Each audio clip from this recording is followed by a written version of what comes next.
here with HBO's Max Kellerman and ESPN's Max Kellerman. Max, here we are for Bernard Hopkins, the Sergey Kovalev's fight weekend.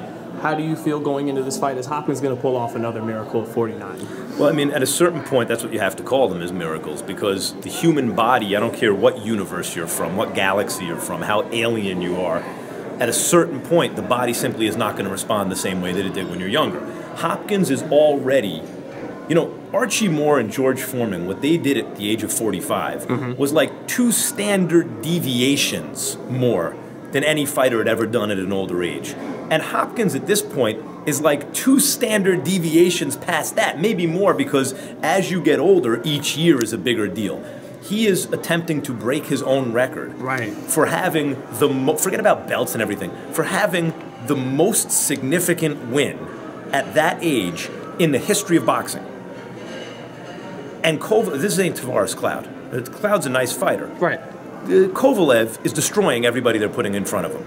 And Hopkins can say, oh, they're setups, they're this, they're that. Okay, fine, they haven't been the best fighters in the world. They haven't all been the worst either, and no one's giving them any competition. So for Hopkins to win, and he got offended when I talked about what a huge accomplishment it would be. It's not that he needs it to validate his greatness, but you know, when I asked him where would it rank, he told me, you know, it's like asking Michael Jordan which one of his 6 rings he likes the most. Well, okay, Bernard, but if Jordan would have got a 7th ring with the Wizards when he was an old man, he'd be considered even better than he is, right?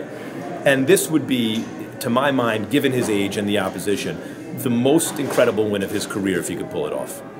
Is what he's doing more impressive than what George Foreman did also, because Foreman was able to kind of luck out and land a big punch if all else went to hell? That wasn't luck. Foreman moved him in that direction with those hooks to the body and everything. But I know what you mean. Foreman was a pure puncher who could, and also as a heavyweight, could come in with a size advantage, you know, which Hopkins can't do. Yes, it would be one of them. And look, of course conditions have to be right. So Kovalev is such a devastating puncher, he hasn't been past 8 rounds. If Hopkins can take him late, what happens? Kovalev cuts easily. Hopkins has been known to cut fighters with punches and other things. So you know, you see, it's a kind of thing where people will say, well, in retrospect, yes, Kovalev was right for Hopkins and he could win the fight. Yeah, okay, fine. No one's perfect. Everyone has flaws you can take advantage of. Why isn't any other 49, he's closer to 50 than 49, 2 months shy of his 50th birthday. Why couldn't any of the other 20 and 30-somethings do that, let alone 40 and almost 50-somethings?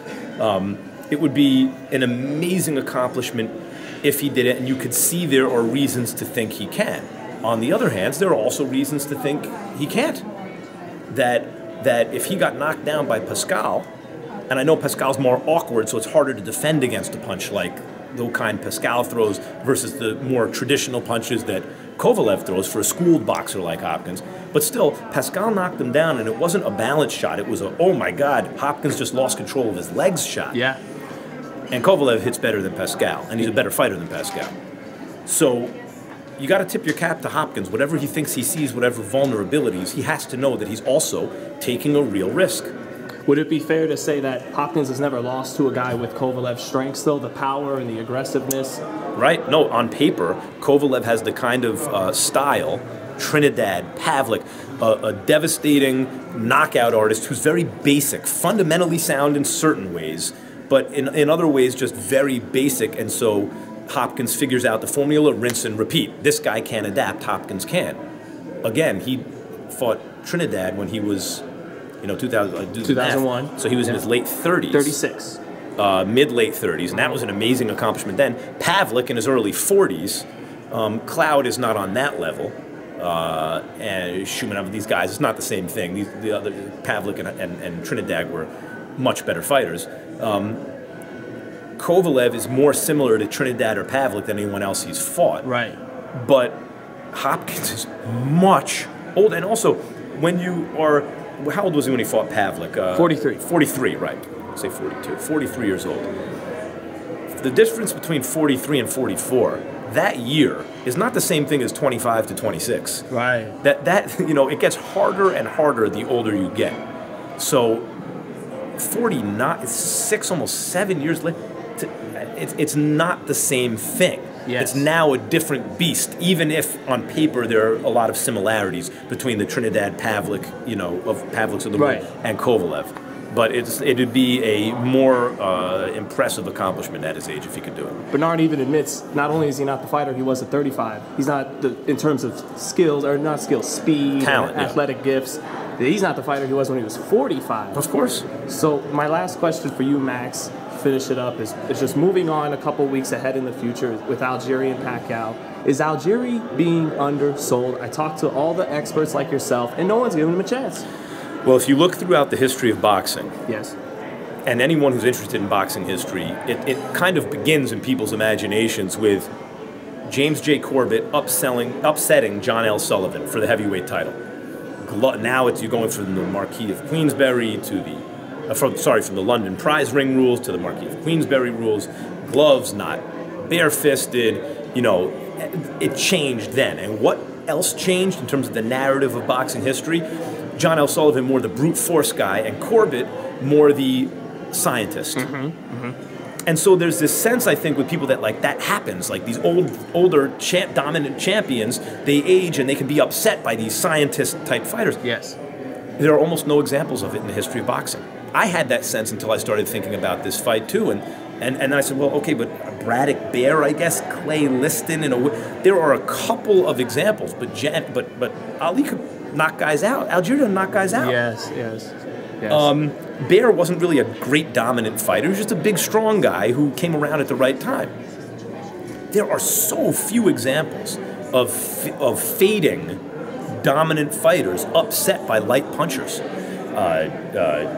Jimmy Young and George Foreman-ish, and most of the examples are heavyweights. Yeah. Very few examples of it happening in the lighter weight division. So I think we all recognize what's special about Algieri. He has some special stuff inside, helped him beat Provodnikov, and he has skills. But who has more special stuff than Tim Bradley? And that didn't help him against Pacquiao. The intangibles. All the intangibles, the heart, the will to win, the determination, that's what makes Tim Bradley what he is more than anything. Yeah. And in the end, Pacquiao routed him. I thought in both fights, but in the rematch, certainly. So if that stuff inside Bradley doesn't help him, and Bradley's not a big puncher, but better one than Algieri, he's physically stronger than Algieri, what's Algieri going to do? I think people are thinking along those lines. On the other hand, if you see Algieri come out early in that fight, first round, and land that long, stiff jab, and do what he did to Provodnikov in the sense that he knocked Provodnikov's head back. Jab has enough snap to knock the head back. What that does is, even if you're not a big puncher, so you think, well, what's to stop the other guy from just giving him the bum's rush and knocking him out? Right. When your head snaps back, you're automatically, to get back on balance, you have no choice. Your back foot goes back to get back on balance. It's involuntary. You're not going to get knocked down from a jab. And when that space is created, Algieri moves. And if you see him do that in the first round, snap Pacquiao's head with a jab and get out, he has a chance. So you're not like the majority of experts. You do actually give Algieri a shot. Not a great one. Okay. But that's what I'm looking for early in the fight. If I see that jab land on Pacquiao, Pacquiao's head goes back, he takes that back step to get back on balance, and Algieri's out of there, then I think Algieri has a chance. I think you're going to know from the first round. Max, thank you so much for your time. Appreciate it. As always, amazing analyst. Thank you so much. Good talking to you. Good talking to you.